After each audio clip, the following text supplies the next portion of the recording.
Susie was painfully shy.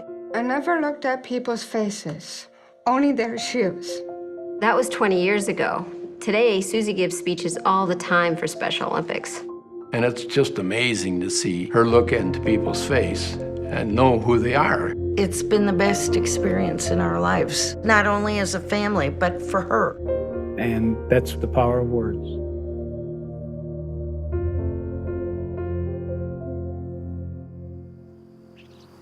Susie was born on Thanksgiving, and the news was just horrible.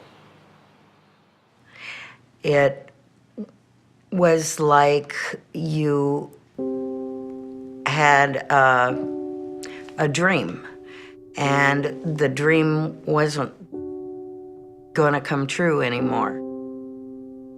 When we were first told she had Down syndrome, we didn't know quite what to expect.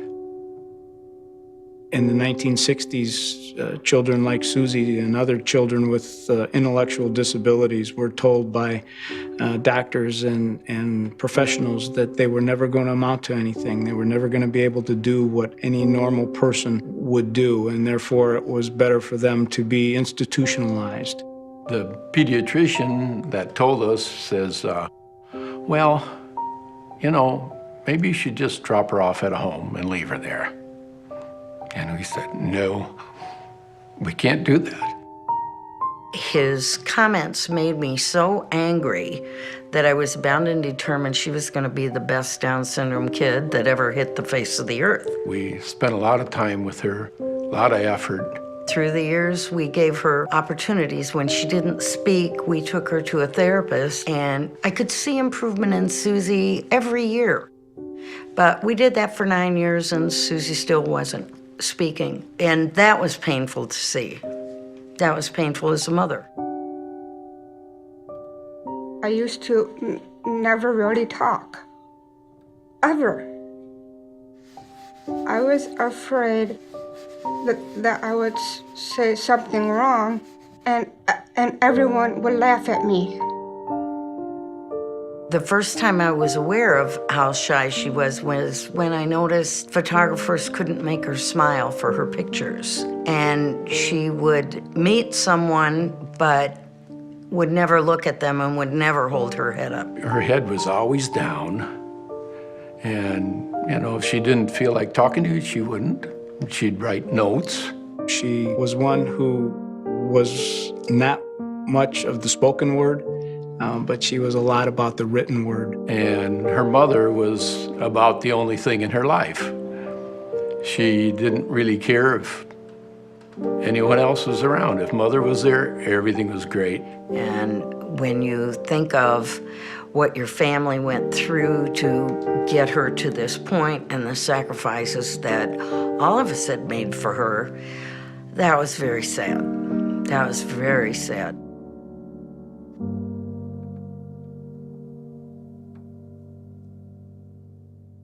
But then there was Special Olympics. And when that happened, what a change.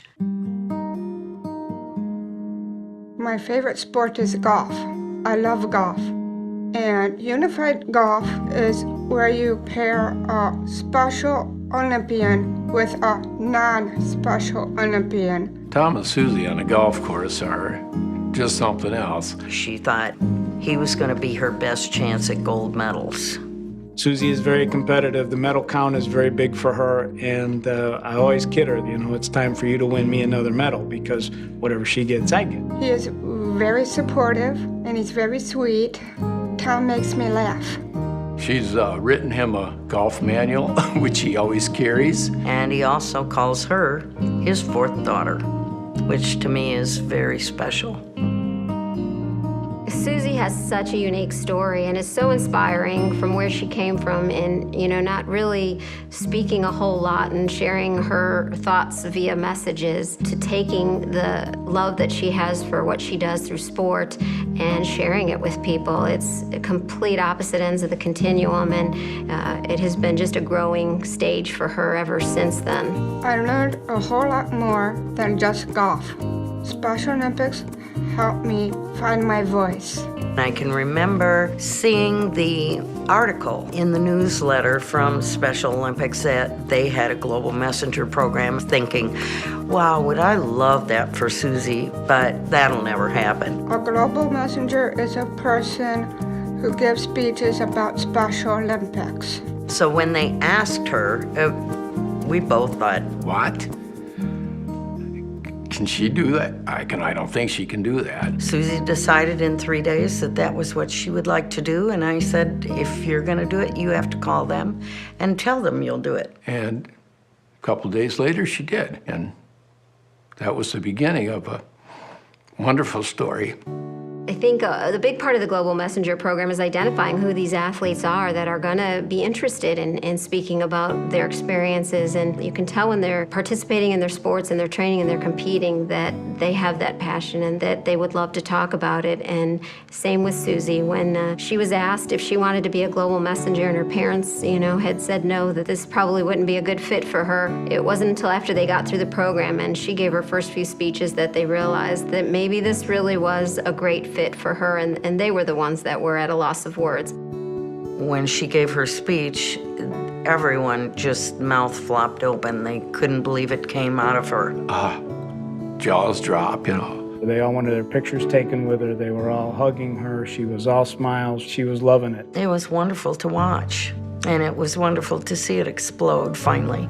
It's very interesting. I have friends who live out in the area where she works, and they always tell me about how pleasant Susie is when they go into the place where she works. And without Special Olympics, I don't think that she would be that way. I think that Special Olympics has brought this out in her. The ability that the athletes have to take their experiences and put them into words that they can share with people is quite a talent, and it's not easy for most of us to do, let alone, athletes that have had challenges in speaking like Susie has. I can now see her do things that I don't think that I would ever have the ability to do. She can stand up in front of 2,000 to 3,000 people and talk to them and look them in the eye. So she's gone from a girl of 1 or 2 words to a girl of thousands of words in front of thousands of people. When the doctor told us Susie had Down syndrome, we didn't know what to expect. Yet as time went by, we realized that our dream was just taking a different direction, and in actuality, it's a better direction. It's a great direction, one that I wouldn't have missed, a journey I wouldn't have missed. It's been fantastic. It's been a big change in her for the better, and now she even spends time with Dad. Dan was wonderful through it all. He worked very hard, worked many extra hours so that we could give Susie opportunities. And now they're best buddies. I love that. I love that. These have been some of the best memories of my life, playing golf with her. It's been a great ride. Special Olympics makes me feel good about myself, and I love public speaking. When I look at her now, I'm the one who's speechless.